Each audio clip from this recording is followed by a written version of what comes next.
La siguiente creepypasta, historia de terror, leyenda urbana o mito no es apta para personas sensibles. Se recomienda discreción.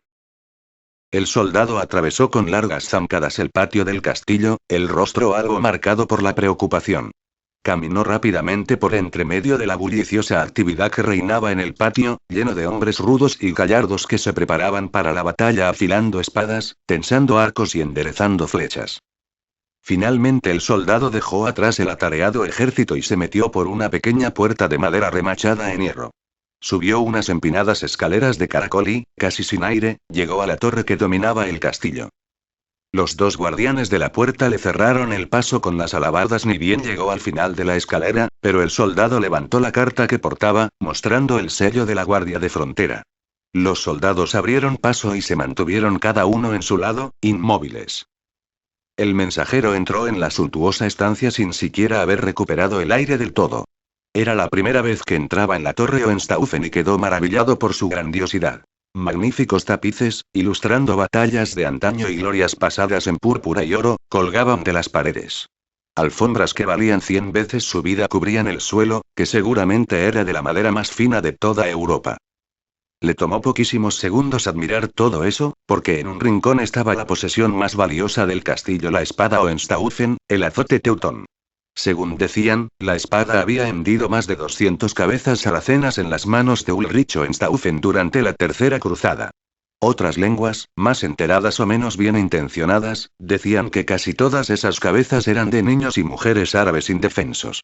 Casi siempre estas lenguas terminaban separadas del resto de la cabeza por orden del señor del castillo de turno, así que el nefasto rumor solo se escuchaba en susurros y muy de vez en cuando.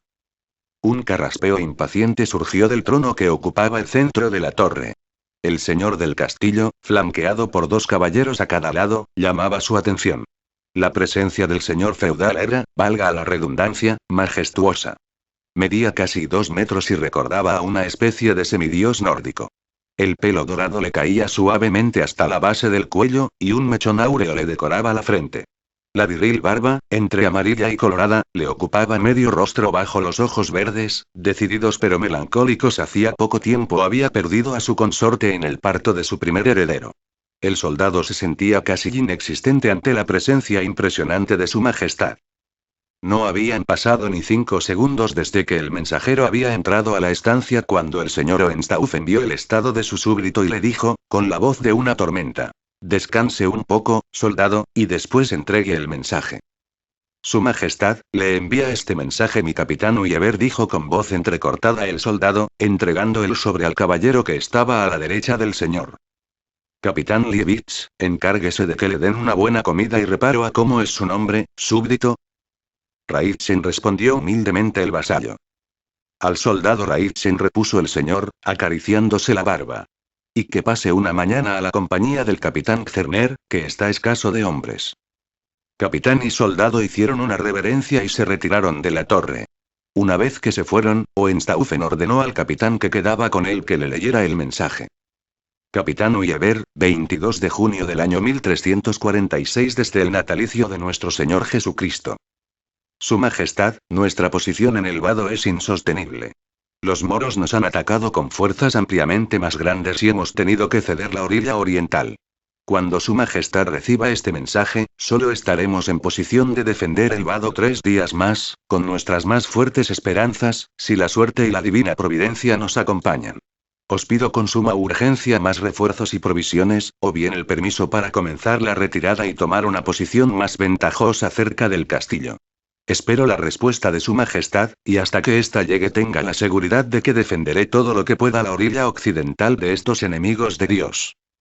Luego de escuchar toda la misiva, Hohenstaufen reposó la cabeza en su fuerte mano derecha, con los ojos inexpresivos. Parecía haberse transformado en estatua, cuando finalmente llamó a su caballero. «Capitán Kahn». «Mi señor». «Vaya con mi escribano y dícele la siguiente respuesta para el capitán Uyever». Pensó unos segundos más y luego prosiguió, con un tono más forzado.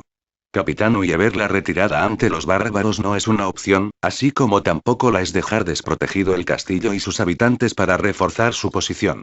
Dentro de una semana, cuando arriben los hombres que nos prometió el castillo Friedrich, podré, si así lo considero correcto, enviarle los refuerzos. Mientras tanto, defienda su posición hasta que caiga el último hombre. Cualquier intento de retirada se tomará como una traición. Que Dios lo bendiga. El señor hizo un gesto para indicar el fin de la misiva. Su Majestad, no quiero ser impertinente, pero si perdemos el Bad, ¿se atreve a cuestionarme, capitán? Interrumpió Wenstaufen. No, mi señor. Entonces haga lo que ordené, terminó el gobernante, con una sonrisa que distaba mucho de ser amistosa. Khan hizo una reverencia y dio media vuelta, sin poder sacarse de la cabeza que fácilmente podría estar en el lugar de Gulliver, si el ánimo de su señora así lo indicaba. El ruido constante de un caballo al trote se acercaba por la ruta de tierra, desde el oriente. Los 2 centinelas que lo vigilaban lo escucharon, y cargaron las ballestas con los birrotes livianos. El camino gris, que tenía su comienzo en Asia y llegaba hasta el castillo Wenstaufen, tenía varios puestos de guardia a lo largo de este, cada vez más abandonados por el poco tránsito que circulaba. Ambos vigías se apostaron en un lado del camino y esperaron que el caballo pasara de la curva arbolada que vigilaban. Lentamente, apareció un caballo tirando de una destartalada carreta, cargada de varios paquetes y un hombre. «Detenerse», ordenó uno de los centinelas, con una voz que intentaba ser autoritaria. El conductor de la carreta balbuceó algo en latín, y caballo y carreta se detuvieron poco a poco. Una cara apática se asomó, mirando con curiosidad hastiada. El centinela le dio la orden al conductor de bajar del carro y fue obedecido de inmediato. Con la ballesta todavía preparada, el centinela le preguntó quién era y qué hacía en el camino gris. «Mi nombre es Luca Ferranti», respondió el dueño de la carreta, con un fuerte acento florentino, y soy comerciante. Estoy traficando especias desde el lejano oriente, paprika, sal. ¿Podéis contarme qué está aconteciendo? ¿Acaso el camino está vedado? Esta es una zona de guerra, repuso uno de los centinelas. No podemos permitirle el paso, ni tampoco volver por donde vino. Cuando lleguen nuestros relevos deberá venir con nosotros al castillo Wenstaufen. Pero debo llevar mis mercancías a Florencia para dentro de 3 semanas, dijo Ferranti, indignada y rápidamente. Sería un grave retraso no tomar el siguiente cruce e ir hasta su castillo. No me interesa, Florentino. Lleve la carreta a un costado del camino, los relevos llegarán en unas horas. Insisto en que esto es un atropello, desafió el mercader, sin hacer el menor ademán de mover la carreta. ¿Qué autoridad tenéis vosotros para ordenarme esto? La autoridad delegada por el señor de estas tierras. Ahora, haga lo que se le ordenó. Luca Ferranti azuzó al caballo a regañadientes. 4 horas después, carreta, centinelas y comerciante iban en camino al castillo, ahora más lento por el peso que tenía que arrastrar el animal. Un par de veces se cruzaron con escuadrones de aproximadamente 30 o 40 hombres, según pudo apreciar el mercader. Torva la mirada, ansioso el corazón, pocos se detenían a saludar o a preguntar el porqué de la carreta viajera. Metro a metro, el castillo se agrandaba, recortado contra el horizonte azulado. Alto, majestuoso, amenazador, aparecía coronado por el sol ya agonizante. El camino apuntaba casi exactamente hacia el oeste. El traficante iba sentado en la parte de atrás de la carreta, al lado de las mercaderías tapadas con arpillera, dándole la espalda con desdén al castillo que cada vez estaba más próximo. Aminoraron la marcha al llegar a una atalaya, a pocos kilómetros ya de la fortaleza. Frenaron al posicionarse al lado del puesto de vigilancia y un soldado de opaca armadura se acercó, con la espada a medio desenvainar como establecía el protocolo militar del feudo. «¿Santo y seña?», exclamó el último vigía. «Das ist Schwein im Stall». «Pasad», respondió el guarda, sin envainar la espada. La carreta siguió su camino, con el caballo resoplando de cansancio. Y Ferranti subió a la tela que tapaba las cajas y apareció por detrás de los soldados que llevaban el carro. «Hermosa tarde, ¿no?» «Sí, claro que sí. El ocaso visto desde la torre del castillo es la vista más bella del mundo, puedo asegurarlo», respondió uno de los guardias, nostálgico. «Bueno, quizá después de todo no fue tan malo haberme desviado de mi camino, si puedo ver eso», repuso Luca, simpáticamente. «No creo que lo dejen subir a la torre, pero quién sabe», contestó el otro vigilante, que mientras apuraba al caballo. «No tengo idea de cuál es mi situación, pero me ayudaríais mucho si me decís qué es lo que acontece en estas tierras. Creo que esa sería una tarea de nuestro señor, pero no es justo para usted, señor, estar a ciegas sobre lo que sucede a su alrededor. Hace más de un invierno que estamos en guerra con un pueblo turco que quiere conquistar, creemos, las tierras hasta Hamburgo. Según lo que sabemos nosotros, los soldados, el líder de este pueblo vino hace un tiempo hasta el castillo y le ofreció alianza a nuestro señor, pero este se rehusó y lo mató. El soldado hizo una pausa, miró al castillo como buscando fe y prosiguió. Desde las cruzadas, nuestro pueblo odia hasta la muerte a los perros sarracenos, y haber recibido una oferta de alianza fue el peor insulto para nuestra majestad. ¿Y entonces qué sucedió? Preguntó el mercader, curioso. Nuestro señor mató al resto de la comitiva él solo, exceptuando a un joven, que expulsó con un caballo y la orden de informar al resto de su pueblo de lo que había pasado. Todos sabíamos que esa decisión iba a traer malas consecuencias para nosotros, pero estamos listos para derramar hasta la última gota de sangre para defender nuestro orgullo y el de nuestro pueblo. No en vano somos descendientes de los germanos. Si mueren, el honor morirá junto con ustedes, aunque vuestra lucha me sigue pareciendo honorable, soldado, dijo Luca, con respeto exquisitamente fingido. De momento, lo único que me preocupa es mi pellejo y la entrega de mi mercadería. Mercaderes. Masculló el conductor de la carreta, con la voz cargada de desprecio. La noche poco a poco dominaba la plácida tierra europea, y el sol descendía a su ataúd de mediodía. Y Ferranti masticaba un pedazo de golosina extraña que había sacado de un paquete verde, y le convidó uno a cada centinela. Los comieron con ganas, después de haber pasado bastante hambre en su puesto de vigilancia. Al fin y al cabo, era tiempo de guerra y los cinturones se apretaban mucho más de lo normal. Ambos guerreros experimentaron un placer ambrosíaco, jamás habían probado algo más delicioso. El dulce se derretía entre sus dientes, mientras destilaba un jugo con sabor a fresa exquisito. Pasaron 10 o 15 segundos en total silencio, mientras la carreta se deslizaba etéreamente por el camino empedrado. Los soldados seguían en un estado de placer onírico, pero ni bien tragaron la golosina sintieron en la boca un sabor casi imperceptible. Paladearon, chasquearon la lengua y fruncieron el rostro, pero el ligero regusto a podrido seguía estando. Los soldados miraron de manera poco amistosa al mercader, y este, percatándose, se defendió. Seguramente no están acostumbrados a comer bombones de Oriente. Las primeras veces que los probé sentí un gusto realmente desagradable, pero después es delicioso. Y Ferranti reflexionó un momento, y luego continuó con voz de predicador.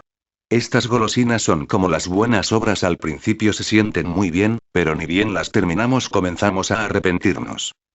Eso me parece más cercano al pecado, repuso el centinela más amable. No creo que sea así, soldado. Stein, afirmó el comerciante. El pecado nos otorga placer, y el placer siempre es bueno, a pesar de lo que digan los hipócritas de sotana. El vicio no nos provoca real arrepentimiento, sino sería lo más sencillo sobre la faz de la tierra dejarlo. Piense un poco, Stein, ¿usted ha cometido adulterio? Sí, 3 veces, respondió el soldado, bajando la vista con vergüenza. Ese es el punto. No 1, ni 2, sino 3 veces. Seguro la primera vez se sintió avergonzado, no obstante, lo hizo nuevamente. Si se preguntó alguna vez a sí mismo por qué, y es realmente honesto, descubrirá que es porque no se arrepintió realmente. Pretenden que vivamos arrepintiéndonos de lo que hacemos, decimos y hasta pensamos. La voz de Luca creció en tono, intensidad y gloria. No entienden que el arrepentimiento es algo malo, que cada pequeña decisión que tomamos nos guía, paso a paso, hacia nuestro destino. Nos exigen que pidamos perdón a un ser que nos creó con miles de defectos, por esos mismos defectos. ¿Acaso el alfarero debe exigir el arrepentimiento de la vasija que él mismo hizo defectuosa? Stein se quedó callado, abrumado por las palabras del comerciante. Y Ferranti se disponía a seguir su letanía de lógica férrea, cuando el conductor de la carreta habló, sin dejar de mirar hacia el castillo. Eso que dijo, Florentino, es palabrería hereje y sin sentido. El mérito del buen accionar es llevar a cabo esas buenas acciones cuando tenemos opción. Si uno realmente está arrepentido, deja el vicio y se libera de sus ataduras, sintiéndose mucho mejor de lo que nunca se sintió.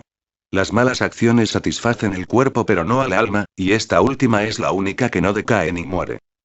Interesante, soldado, respondió y Ferranti, remarcando la última palabra. Apostaría todo lo que tengo a que su padre era un esbirro del clero. Mi padre era cristiano devoto, si a eso se refiere. No sé qué quiere decir esbirro. Muy bien, dijo Luca, frotándose las manos casi imperceptiblemente. ¿Cuál es su nombre, señor? Hans. Bueno, Hans, y escuche usted también, Stein. ¿Su padre era muy cristiano? Sí, contestó Hans. Demasiado. Ese demasiado no suena muy bien. ¿Su padre le demostraba el amor de Cristo? Sí, respondió Hans, con la duda reinando en su oración. No suena muy convencido. Sí, repitió Hans, más creíble a la vez. Vamos, Hans, no se mienta a usted mismo. Cuéntenos, su padre era habitué de la taberna y mal esposo, ¿no? ¿Cómo lo supo?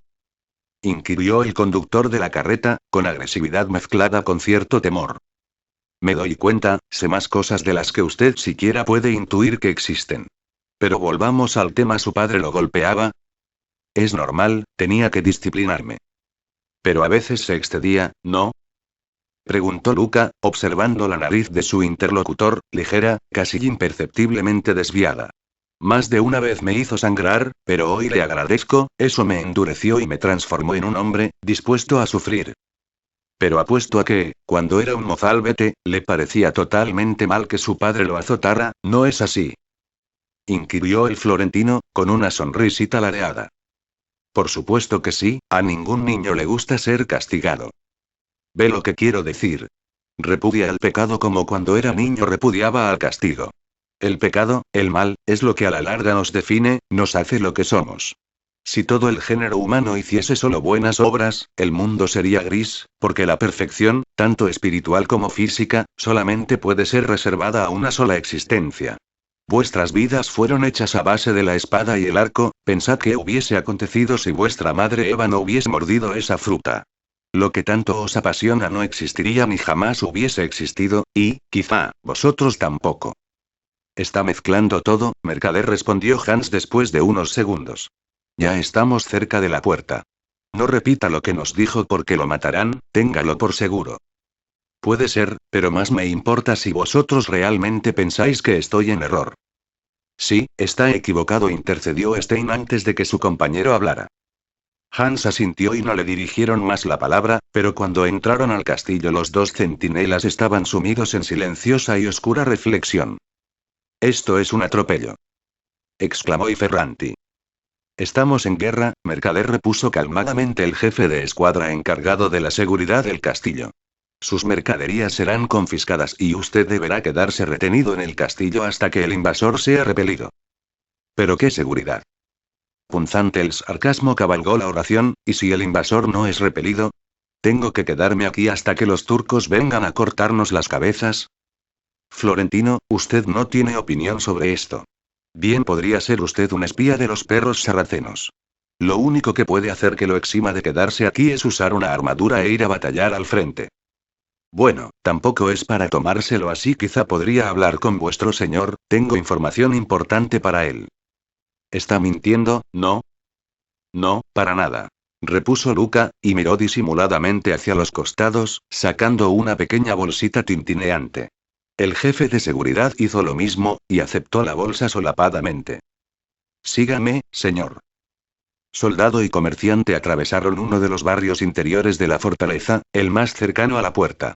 Había escasa gente en la calle, se había declarado una especie de ley marcial para preservar la seguridad. Cada tanto se cruzaban con alguna pareja de guardias patrullando, pero aparte de eso la calle daba impresión de estar desierta.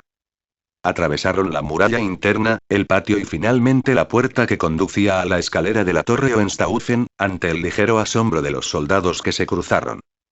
«Hey, Friedrich, ¿sabes qué trajo ese florentino en la carreta?», dijo uno de los dos guardias que habían dejado encargados de que nadie tocara el carro del comerciante.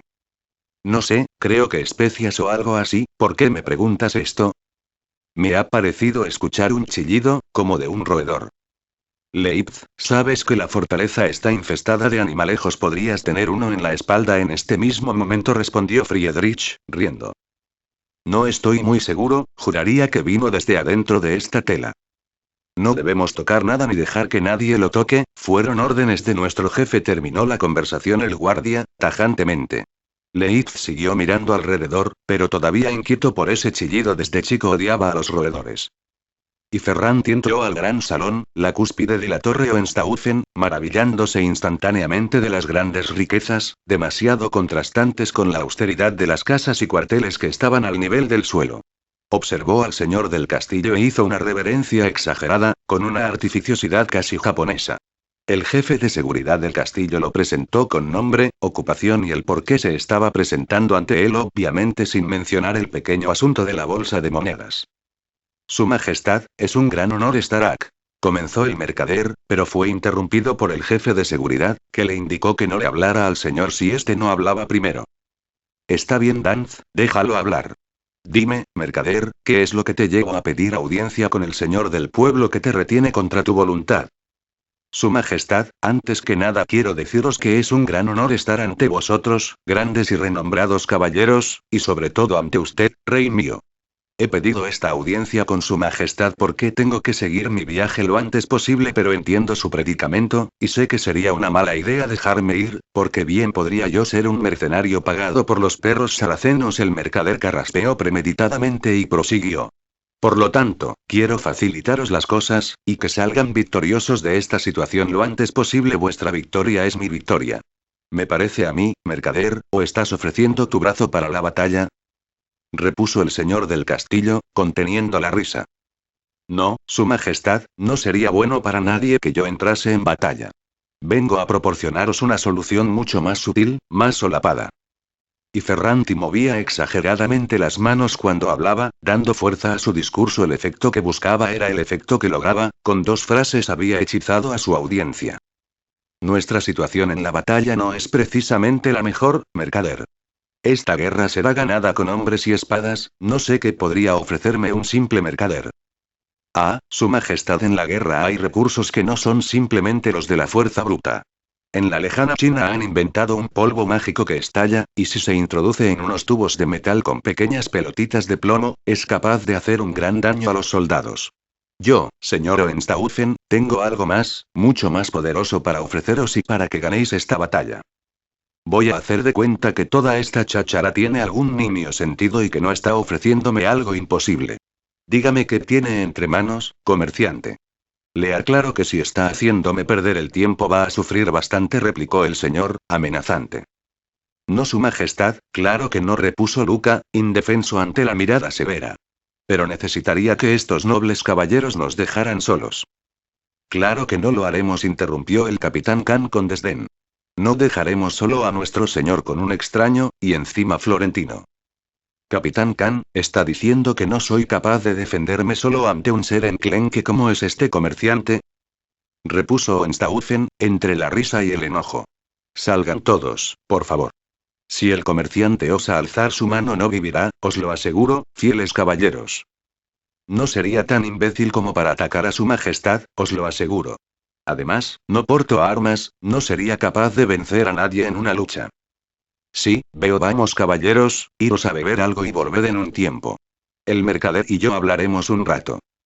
Los caballeros reales hicieron una ligera reverencia y abandonaron el recinto, cerrando la puerta tras ellos. El señor del castillo indicó una cómoda silla a su huésped, hecha de roble y con figuras de leones esculpidas. Bueno, Luca y Ferranti, dime cuál es tu gran secreto militar que llevará a mi pueblo hacia la victoria. Señor, eso lo hablaremos después, si me lo permite. Quiero aclararle que lo que más deseo es su victoria, y que con lo que le voy a proveer, la tendrá indefectiblemente. Pero todo tiene un precio, y más para un comerciante, ¿no es así? Respondió el rey, suspicaz. Sí, pero no va a ser un precio elevado en comparación con lo que le voy a dar. Hemos hablado mucho, pero todavía no me ha revelado la naturaleza de esta arma tan poderosa. Observó Hohenstaufen, mesándose la barba. Bueno, creo que puedo demostrárselo en este mismo instante, repuso Luca, metiendo su mano adentro de los ropajes. Necesitaré que desenvaine su espada, Su Majestad. El mercader extrajo, después de unos segundos, un colgante que sostenía una pequeña gema azul. Se la puso ceremoniosamente en el cuello y le pidió al señor que lo atravesase con la espada. ¿Estás loco, Florentino? Le dijo Hohenstaufen a Luca, extrañado, no ensuciaré las alfombras. No las ensuciará, Su Majestad, hágalo, córteme. ¿Seguro? Preguntó el señor del castillo, ya realmente preocupado por el estado mental de su interlocutor. Ante la respuesta afirmativa y un par de minutos de insistir en que era una locura, recibiendo negativas seguras de Luca, empuñó la espada y dio una salvaje estocada hacia adelante. La espada había atravesado limpiamente al mercader, pero este seguía parado normalmente, con una férrea sonrisa. Con sudor frío, el señor del castillo retiró lentamente la letal arma. La gema del colgante brillaba un poco más ahora, con luz blanquiazul. El mercader no tenía ni una sola herida en el abdomen. ¿Qué es esto? Preguntó Enstaufen, tartamudeando por vez primera en su vida. Lo que le dará la victoria y las cabezas de sus enemigos, respondió Luca y Ferranti, con la misma sonrisa ladeada de siempre.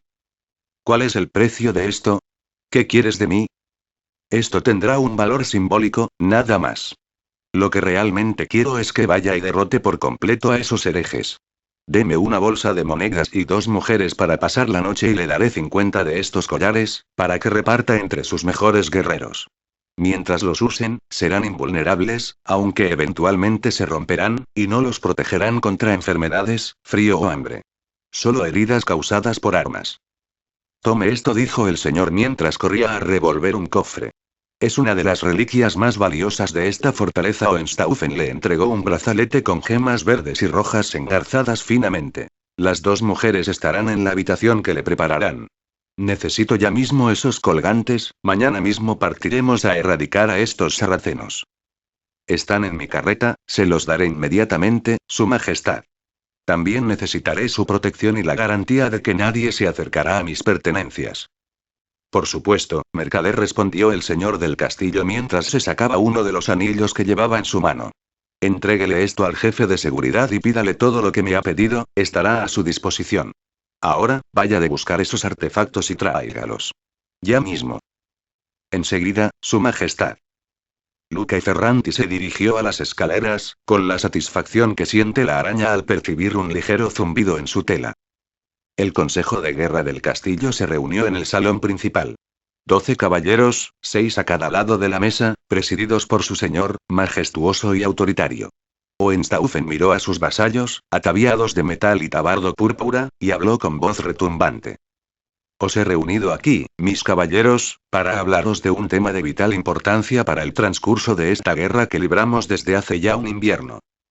Mi señor, ¿tiene que ver con la llegada de ese florentino? Preguntó uno de los caballeros, inquieto. Así es, capitán. El mercader tiene unos artefactos que son capaces de volver invulnerable a quien lo porte, según parece. Me he dejado llevar por el entusiasmo, pero ahora debemos decidir si es sensato creerle a un simple traficante.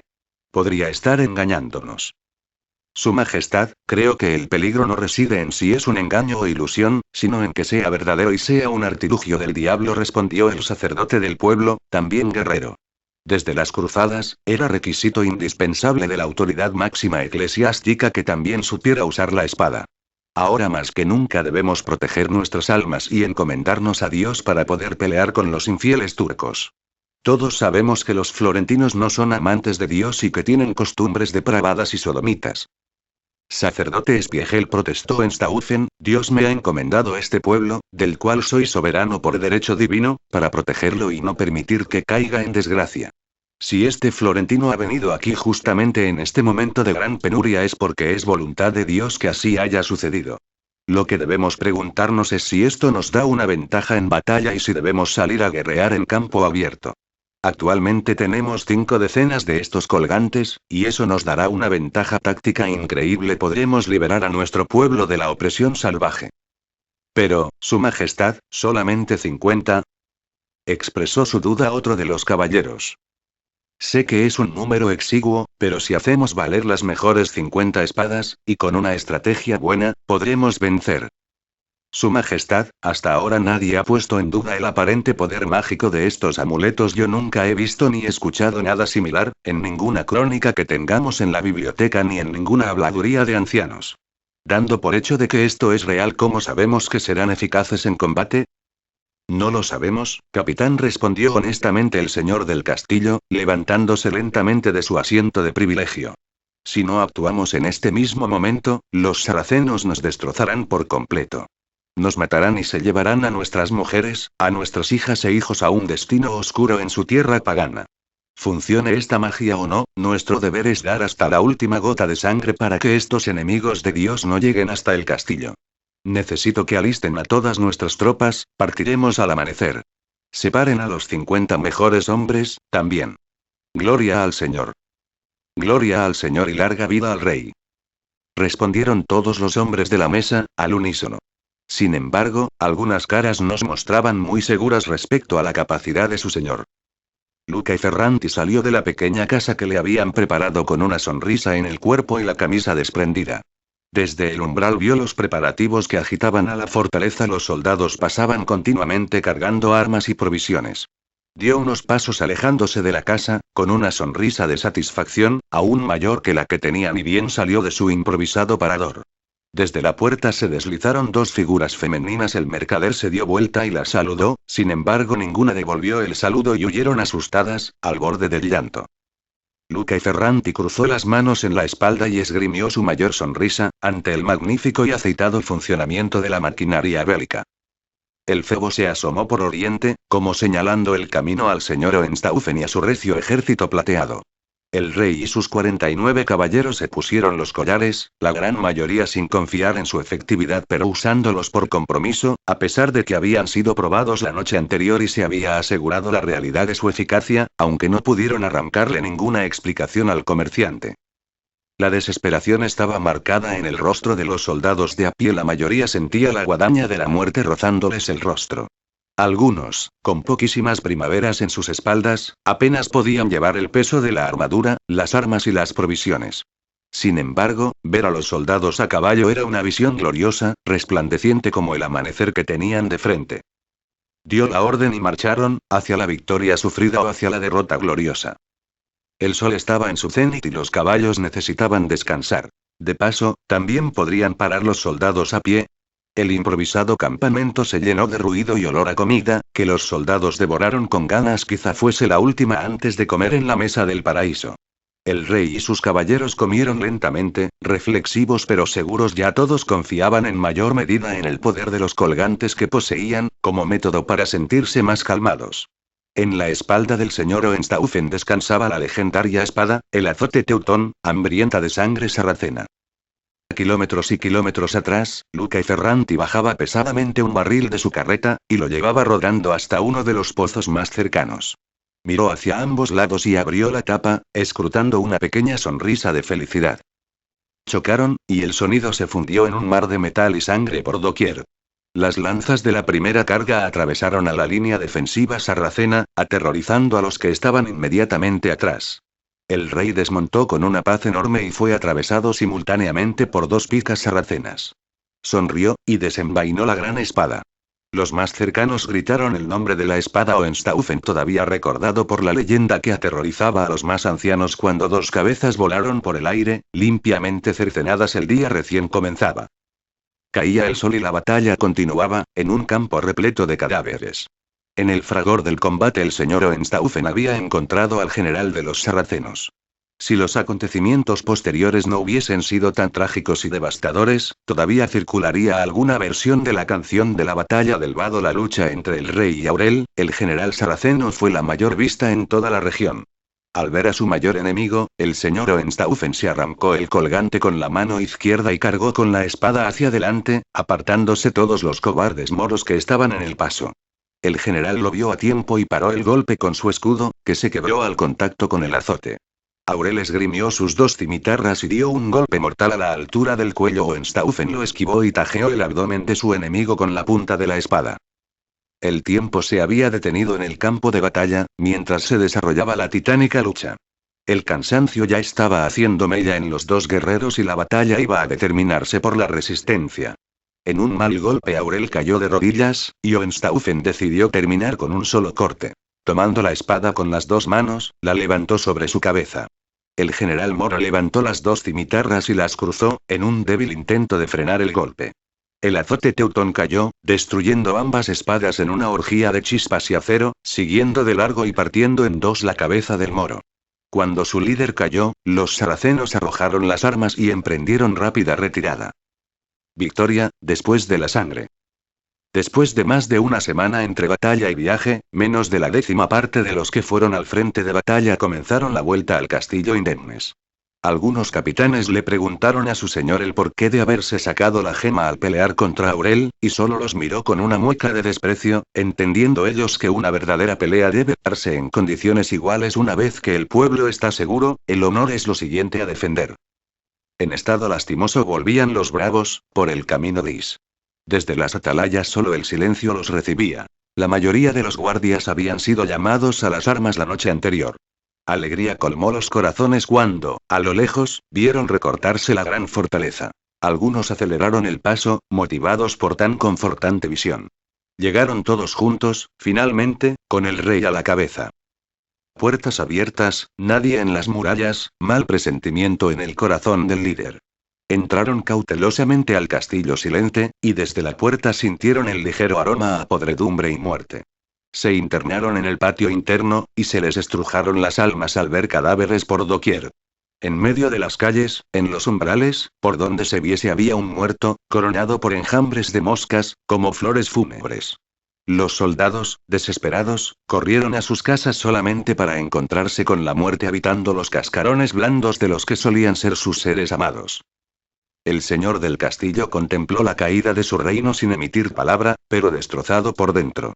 Caminó lentamente hasta la torre, mientras el resto de sus vasallos corrían de aquí para allá, tratando de entender. El rey llegó hasta su bastión principal y encontró una pequeña nota, clavada a su trono con una daga. Arrancó el pergamino y lo leyó, arrugándolo después de terminarlo. Ni todo el infierno contiene tanta ira como la que habitó en el corazón del rey, desde ese momento hasta el día de su muerte. Bajó la torre con el azote teutón desenvainada, mientras le susurraba, este es el último servicio que necesito de ti. Gracias por tu fidelidad, arma mía. Los pocos soldados que quedaban lo esperaban abajo, en el pie de la torre. Uno raso, anónimo y mojado, le indicó que habían ido al pozo a buscar un poco de agua y habían encontrado ratas muertas. Prestando atención a eso, buscaron por el resto del castillo y era sobrecogedora la cantidad de roedores exánimes que había en todo el lugar. Todo terminó de encajar en la mente del rey. Contuvo el llanto, y comenzó su último discurso. Mis vasallos, hemos sido derrotados, total y completamente. Todo está perdido para nosotros, pero vamos a vengar a nuestro pueblo. El responsable de toda esta mortandad, de esta peste, es un mercader italiano que llegó antes de que nosotros partiésemos a nuestra batalla. Luca y Ferranti está viajando a toda velocidad a Messina, y allí iremos nosotros también. Partiremos en 1 hora, y deseará estar muerto cuando lo encontremos. He fallado, y moriré por eso imploro vuestro perdón, y os libero de vuestro vasallaje. Grande fue el llanto esa noche, dejando paso a la más primitiva ira en los corazones de los hombres vivos. Partieron a pie, sin descansar ni pensar. El señor del castillo miró hacia atrás, a la fortaleza que había perdido y que jamás volvería a contemplar, mientras los soldados seguían con la vista al frente, quizá para no demostrar flaqueza. El rey se volteó y siguió a sus hombres. Sentado en las ramas de un olmo cercano, Luca y Ferranti sonreía mientras los veía alejarse juntos en dirección a la península, cargando la peste negra sobre sus hombros.